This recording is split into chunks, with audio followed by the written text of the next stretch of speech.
آنکھ کھلنے پر دعا پڑھنا۔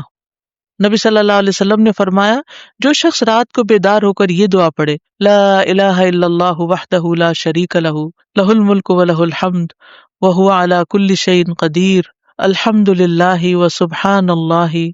ولا الہ الا اللہ واللہ اکبر ولا حول ولا قوة الا باللہ ثم قال اللہم اغفر لی او دعا استجیب لہ فإن تودع وصلى قبلت صلاته۔ نبی صلی اللہ علیہ وسلم نے فرمایا جو شخص رات کو بیدار ہو کر یہ دعا پڑھے لا الہ الا اللہ آخر تک اور پھر کہے اللہم اغفر لی، اے اللہ میری مغفرت فرما، یا کوئی اور دعا کرے جو اس کی دعا ہے تو اس کی دعا قبول ہوتی ہے۔ پھر اگر اس نے وضو کیا اور نماز پڑھی تو نماز بھی قبول ہوتی ہے۔ صلی علی محمد وعلی آل محمد کما صلیت علی ابراہیم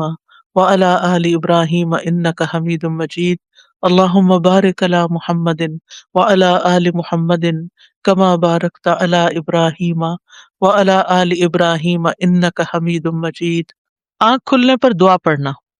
نبی صلی اللہ علیہ وسلم نے فرمایا جو شخص رات کو بیدار ہو کر یہ دعا پڑھے لا الہ الا اللہ وحدہ لا شریک لہ لہ الملک ولہ الحمد وہو علی کل شیء قدیر الحمد للہ وسبحان اللہ ولا الہ الا اللہ واللہ اکبر ولا حول ولا قوة الا باللہ ثم قال اللہم اغفر لی او دعا استجیب لہ فإن تودع وصلى قبلت صلاته۔ نبی صلی اللہ علیہ وسلم نے فرمایا جو شخص رات کو بیدار ہو کر یہ دعا پڑھے